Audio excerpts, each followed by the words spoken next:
আজকে কোনো এডিট নয়, কোনো রেকর্ডিং স্টুডিও নয়, কোনো মঞ্চের ওপর এক্সট্রা আলো নয়, একদম আনপ্লাগড র একটা কবিতা খুব ইচ্ছে করছে পড়তে।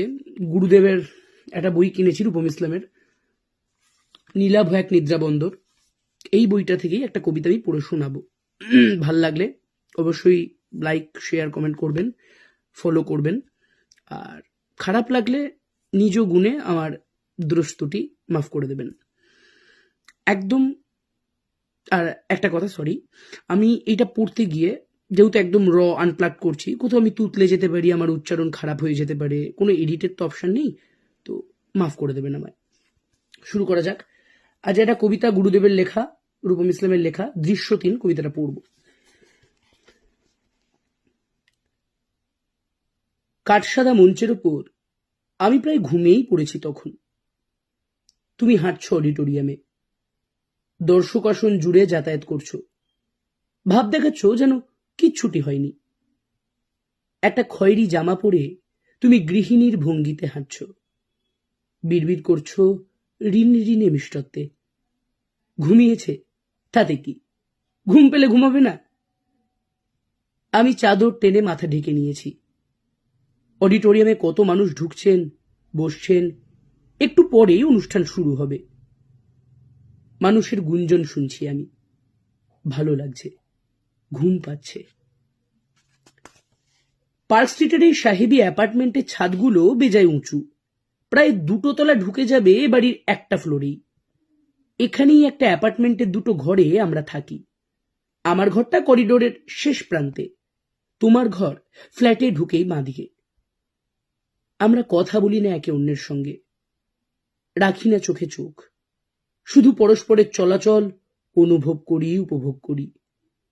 যেহেতু আমরা কথাই বলি না, থাকিও দেখি না একে অন্যকে, এই ফ্ল্যাটে কোনো গল্প তৈরি হতে নেই, প্রেক্ষিতটুকু ছাড়া। প্রেক্ষিত আমাদের ইচ্ছে অনিচ্ছের উপর নির্ভর করে না, সে তৈরি হয় নিজের নিয়মে, ঘুমের মতনই। আমি খুঁজে বেড়াচ্ছি তোমায়, কোথায় গেলে? এ ঘর দেখছি, ও ঘর দেখছি, বাইরে কফি খাওয়ার জায়গা, করিডোরের বাঁদিকে তোমার ঘর, কোথায় গেলে? আমায় কে যেন বলল, সময়, সে তো বহমান, থামবে কেন? থেমে থাকবে থোড়াই, যার যাওয়ার সে চলে গেছে। আমি ছিটকে বেরিয়ে এলাম ফ্ল্যাটের বাইরে। পুরনো সাহেবী বাড়ির ভুতুরে কোলাপসিকাল লিফট, তার সামনেই বেঞ্চ পাতা আছে কাঠের, সেখানে বসে আছে 3 জন মেয়ে। আমার চোখ আটকে গেল মাঝখানের জনের ওপর। তুমি, এ কি অদ্ভুত পোশাক, অদ্ভুত অর্থহীন সাজ।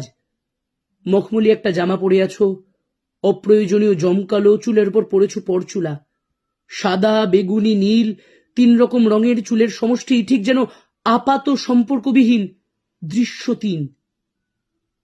তুমি চোখ বুজে আছো। আমি তোমার সামনে গিয়ে বসে পড়লাম মাটিতে, বললাম, চলে যাচ্ছ কেন? পাশ থেকে তোমার বান্ধবীর গলা শুনলাম, যদিও তাকাইনি আমি তার দিকে। সে বলল, যখন নৈশ অভিযানে বেরোতাম এমন করেই উদ্ভট বেশে সাজতাম আমরা। তুমি কষ্ট করে একবার বিরক্তি নিয়ে তাকালে আমার দিকে, তারপরই বুঝে ফেললে চোখ পুনর্বার। মনে মনে বললে, কেন এসেছো এখানে, ঘুমোতে দাও। কিন্তু আমি আমার সব কাজ শেষ করেই তোমার কাছে এসেছিলাম, অন্য কোথাও যাওয়ার তো ছিল না আর। লিফট এসে যাবে, তোমার প্রস্থান পথ আড়াল করে আমি তোমার পায়ের কাছে বসে রইলাম ঠায়। নমস্কার।